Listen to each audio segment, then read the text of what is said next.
banaadir buu waa soo galaysaa dowladda Soomaaliya qof kasto من راس كمبوني إلا أي راس عسير حلواننا وكنا قكرا وزيرنا وكنا قكرا سيدا أي جبلان أقل كسر أي أقل كهوس أي أصول درسة السنة ريال إيضا معمول قوني مقدشو معمول قبل كبنادر نساسي نقوليسا وكيل كأن درسنا أو دولة نوسو قلاي وأنين وحون نقليا آيها قبل كبنادر إيه عن صورة الدولة ده كنت كفريسو نينا ولا حساب تما أيان درسنا لكن ما ممكن واسمه سنة سيدا سواي مركي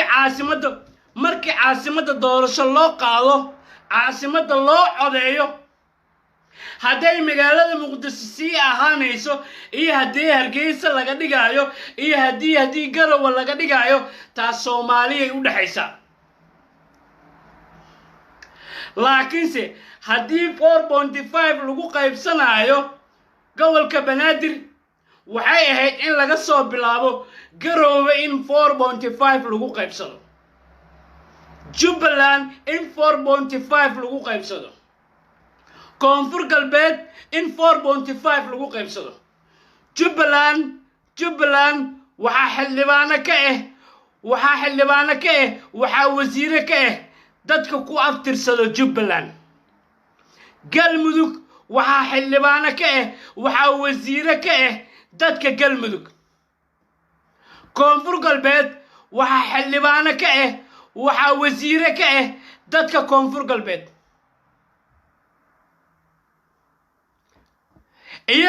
iyaga oo dad u sii dirsaday dowladda dhexe annaga marka waxaan rabnaa maamulka gobolka banaadir annagoo maamulkeena leh xildhibaanadeena leh wasiiradeena leh inaan u dirsano dowladda dhexe qof noo matala gobolka banaadir annaga oo leh maamulka sida Jubbaland galmudug koonfur galbeed Somaliland iyo Hirshabelle maxaa keenay اللي يرادو adiga aayahaaga ma ka tasanaysid ay Soomaali ayaa ka talinayso 4.5 lagu qaybsanaya dulmigaas annaga ayaa keenay haddana annaga ayaa diidnay maanto dhan ma nala kor saarnaa karo qofka bini aadanka dameerka xataa maanta dhan markaad ka saaran tahay wuxuu u baahan yahay waqti uu nasto waqti uu aayihiisa ka tasto laakiinse Soomaali waxay tiraahdaa nimaan shantaada kaa celin sharci kaama celiyo aniga xildhibaan ahaan anigoo matalayo maamulka gobolka banaadir anigoo matalayo siyaasiyiinta gobolka banaadir anigoo matalayo waxgaradka gobolka banaadir dowladda waxba kama sugayno annaga ayaa samaysanayna maamulkeena we have to annaga ayaa samaysanayna maxaa yeelay Puntland iyada ayaa samaysatay dadka Puntland dago ayaga ayaa samaystay sidaas ayaa loo baahan yahay wixii markaas dowladda imaado dowladda dhexe waxaan u dirsanayno annaga ayaa dirsanayno dowladda ma noo salagti garaynayso waa u baahannahay dowladda federaalka sida Jubbaland ay u soo dirsatay aqalka sare iyo baarlamaanka sidaasoo kale u dirsanayna laakiinse marka ugu horeyso waa inay annaga naga go'an tahay Jubbaland dhismaheeda dhiig ayaa ku daatay baryo dowlad kuma imaanin galmudug baryo dowladeed kuma imaanin koonfur galbeed baryo dowladeed kuma imaanin dhiig ayaa ku daatay marka anaga reer banaadir markaan nahay maamulka gobolka banaadir inaan juugjuugno dowladda ma ahan waa inaan u dagaalanaa xaqayna waa inaan u dagaalanaa xaqayna we have to right aniga Xaydar ahaan waxaan diyaar u ahay inaan xaqayga u dhinto dharag oo gumeysi leh waxaa iga qiimo badan gaajo oo gobonnimo leh waa idinkugu soo celinaya dharag gumeysi leh naagtaada iyo gabadhaada waan kula qaybsanayaa dharag hadday ku imaanayso waxaan ka xigaa gaajo gobonnimo leh gobonnimaduna waxay u baahan tahay inay dhiig u baxo waxaan ogolahay aniga Xaydar ahaan maamulka gobolka banaadir iyo shacabka gobolka banaadir haddii la dhahayo naftaada ayay ku xiran tahay in gobolka banaadir oo xurriyad helo waan ogolahay inaan nafteeda bixiyo si ilmahayga iyo ilmaha shacabka gobolka banaadir ay gobonnimo ugu noolaadaan gobonnimadu lagu sheegayo waa intaas ma ahan kuma imaanin baryo kuma imaanin walaalow nimaan warankaaga durin warkaaga ma duro ayay dhahdaa Soomaalidu nimaan warankaaga durin warkaaga ma duro waxa waaye waxaan u baahannahay annaga haddii aan nahay dadka gobolka banaadir waa inaanu raydkeena u dagaalanaa gobonnimadu ma ahan walaalow dowladda federaalka maamul ha noo samayso saanaas gobonnimadu saas ma baryo wax kuma imaadaan waa inaan u dagaalantaa aniga diyaar ayaan u ahay inaan u dhinto shacabkayga iyo gobolkayga la yiraahdo wiilkayga la yiraahdo aabbahaaga wuxuu ahay hero wuxuu u dhintay sharafkaaga iyo sharafka saaxiibkaaga iyo sharafka ummadaada ayuu u dhintay waa idinkugu soo celinaya hadday ku xiran tahay sharafka ummadda gobolka banaadir cizi ayay ku noolaanayaan laakiinse waa inaa adiga meesha ka baxdaa haddii maanta ay la yiraahdo diyaar ayaan u ahay inaan aniga meesha ka baxo si ay cunuga muqdishaawiga oo sharaf iyo cizi ugu noolaado si ilmaha ay dhaleen ay sharaf iyo cizi ugu noolaadaan taasi waxay ku timaanaysaa waa inaad adiga naftaada ay ka go'an tahay waa adiga inaad diyaar u tahay inaad wax qaban karto wallaahi oo billaahi oo tallaahi magaalada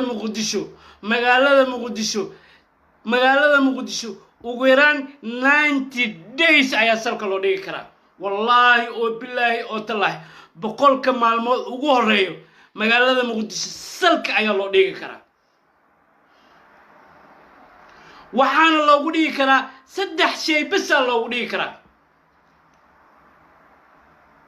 qofka cadowgaaga waxaa la rabaa inaad tusid meesha uu asiga kaa joogo hadduu ku walaashado waa walaashanaysaa hadduu cadow kaa dhigto cadow waa ka dhiganaysaa wallaahi oo billaahi oo tallaahi beema idin sheegaya waa ilaahay magaciisa 100 maalmood magaalada muqdisho salka ayaa loo dhigi karaa lala xisaabtamaa cinjiyaha laga siibaa wixii dhib ku hayo maali cadday 17 degmo ee gobolka banaadir nimaan la aqoonin oonan xaafadda degnayn gudoomiye hotel degaayo ma jiraayo gudoomiye degaayo meelay dowladda ka excuse me meelay dowladda ka dhowdahay oo naftiisa ka jecleysanayo shacabka oo gudoomiyaha u yahay gudoomiye ma ii ahaanayo aniga taliyaha aanan degnaynin gobolka taliyaha aanan degnaynin degmadiisa oo hotel degan oo naftiisa ula cararay cabsi oo ka qabo shacabka oo matalay kaasi aniga ma ii noqonayo taliye ciidan ka yimaado degmada Boondheere ma ka talinayaan degmada Hodan waxay amnigooda sugayaan degmada Boondheere cayaalka xaafadda ayaa amniga sugaya tirokoob ayaa lagu sameeyaa guryaha nambara ayaa loo sameeyaa wixii soo galo iyo wixii ka baxo shaqaale ayaa loo sameeyaa cayaalka jaamacadaha cayaalka meelaha taagtaagan ayaa laga dhigayaa mas'uul iyaga ayaa soo tirikoobayo iyaga ayaana sheegayo maxaa kuu soo haray ma dhici doonto mas'uul oo shacabka oo mas'uulku u yahay inuu ku takarafulo ama naftiisa ka jeclaado ma sugayso maxaa yeelay aniga waxaan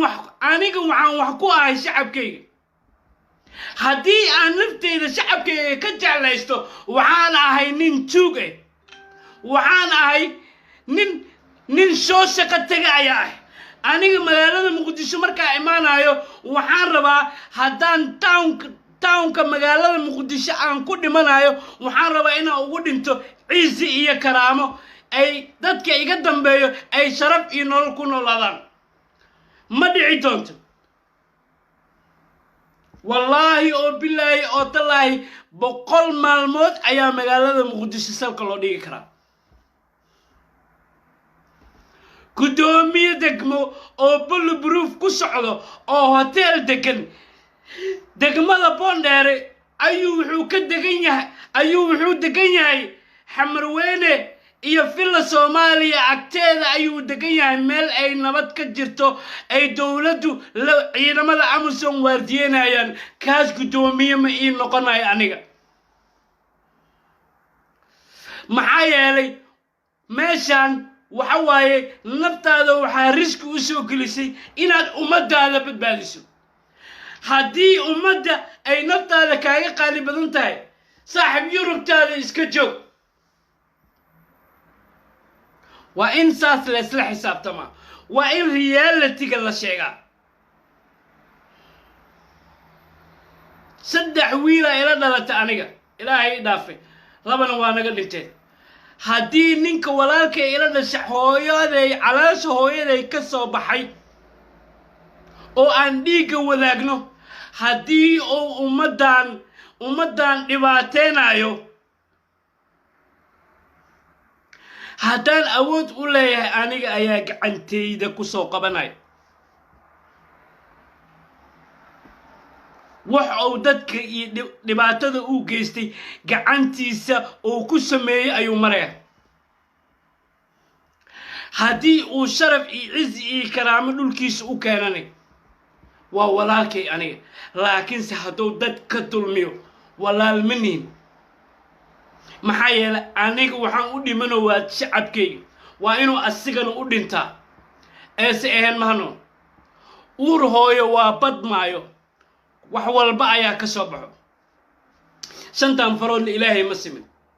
haddii saas la keeno saas la isla xisaabtamo wallahi oo billahi oo tallahi maamulka gobolka magaalada Muqdisho waay oo qof kasta ugu soo haminaya ma taqaanin maxaa yeelay isla xisaabta ma jiro midna waa idinka iloobe kaam oo caasimad ku yaalo barakacayaal iyo qaxooti caasimad ku taalo caasimadda Addis Ababa qaxooti kuma taalo Nairobi kaam kuma yaalo Eritrea Asmara kaam kuma taalo duleedka caasimadda ayaa la geenayaa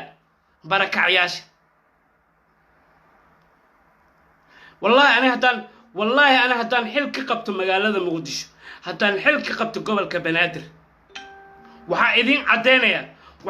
cadeynayaa run iyo been waa kala fogeynaya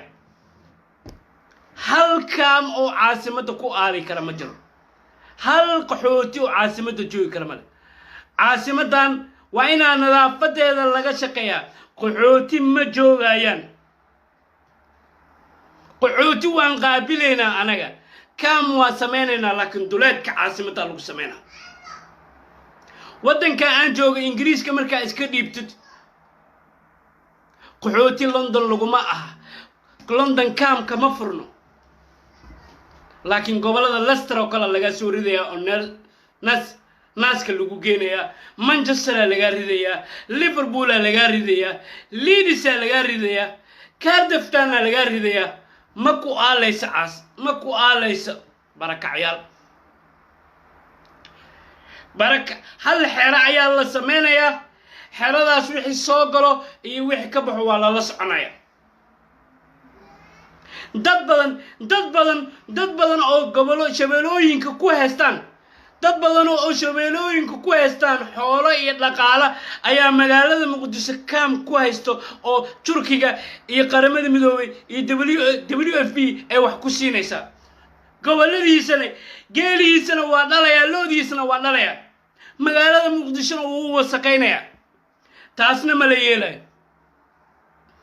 saboolka waa la kala saaraya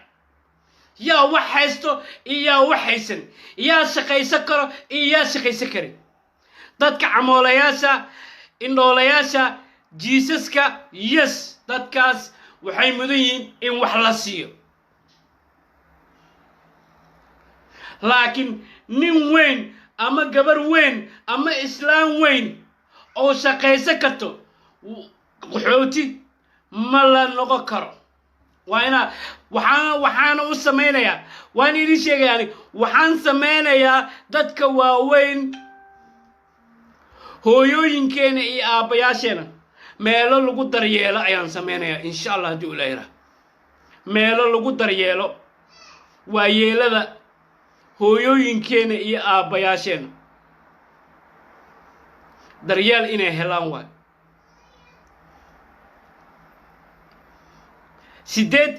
lixdan iyo shan wax ka yar wuu shaqaysanaya ilaahay ha ka dhigo shaqo uu sameynaya ilaahay ha ka dhigo wadadan boondheere inuu maanta dhan xaaqo wadooyinka ayay xaaqayaan geedayaasha ayay waraabinayaan shaqo ayaa loo sameynaya $5 oo tuugsanayay dhididkiisa ayuu ku cunayaa daily lacag ayuu qaadanaya bil joogta ayaa lacag loo siinaya wixii 65 ka weynay aan shaqaysan karin oo saboolka aan meel lagu daryeelo ayaan u sameeynaya insha Allah hadii Ilaahay yiraahdo ilmaha agoonta ilmaha darbajiifka iyagana meel lagu xanaaneeyo oo wax lagu bara ayaan u sameeynaya maxaa yeelay cunuga iyo gabadha ka soo baxayso waxaas aad samaysid waxay noqon karaan wuxuu noqon karaa madaxweynaha ummadda Soomaaliyeed wuxuu noqon karaa ninka gobolkan wax ku soo kordhinayo waxaan abuureynaa qof wax soo kordhinayo waxaan iska ilaalinaynaa beenbeenta iyo talalaalaca iyo ma aragta danaysiga insha Allah haduu Ilaahay yiraahdo wallahi oo billahi oo tallahi aniga hadaa ilaahay ikas hadaaba ilaahay ikas inaan gobolkayga u shaqeeyo dalkayga u shaqeeyo waxaan ugu shaqeynayaa si daacad wallahi oo billahi oo tallahi ummad hoteelada jiifan wasiirada hoteelada jiifan hoostooda dad baa ku qadsan hooyo Soomaali ayaa biyo cabayso asagana wuxuu cunayaa waslad iyo wuxuu cunayaa dhayla ayuu cunayaa tiibisha alla kugu rid calooshana ka barar wallahi oo billahi oo tallahi waa loo kala dhashaa naxariista waa loo kala dhashaa waa haybad Ilaahay bixiyo والله قف دو إيران ما أنت وباهنا حتى هذا وحي سنين حتى أن وحسي كريم waxaan isku dayaa ninkan maalinta uu gaajoon yahay anigana inaan gaajoodo ayaan isku dayaa wallahi been idin sheegay dadka iyo yaqaan aniga war ummadan godobta laga galayo waaye waxaan u dhibaataysanahay annaga ummadan godobta laga galayo iyo ummadan duleynta la duleynayo waaye waxa annaga aan maanta meel u samaysan la'nahay 30 sano ayaan is cunaynaa kii wax yaqaano waa la dilayaa kii maanta wax ku soo kordhiya magaalada Muqdisho waa la dilayaa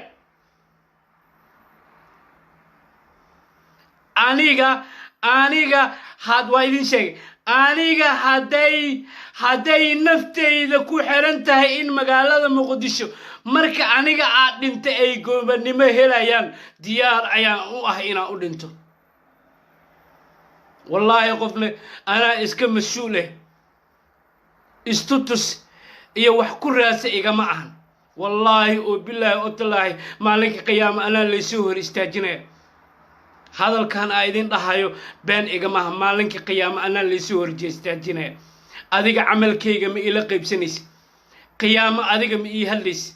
wax aan sheegayo qalbigayga ayay ka soo go'een wallahi hadii la dhahayo maamulka gobolka Banaadir shacabka gobolka Banaadir madaxaaga ayay ku xiran tahay inay wax helaan diyaar ayaan u ahay hooyo Soomaaliyeed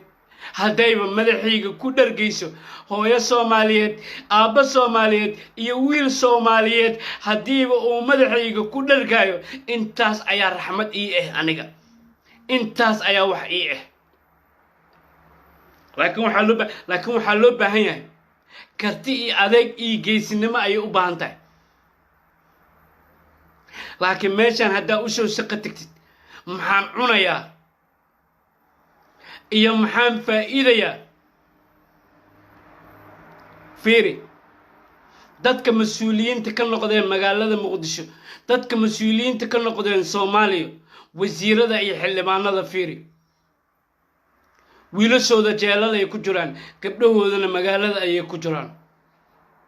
maxaa keenay maxaa yeelay hooyo Soomaaliyeed waxa ay ka gaajeysan tahay ayuu cunayay ilmihiisana siinay hooyo Soomaaliyeed waxa ay ka gaajeysan tahay ay biyo ku caweyso biyo ay baadka ku celinayso ay dhagax caloosha ku xiranayso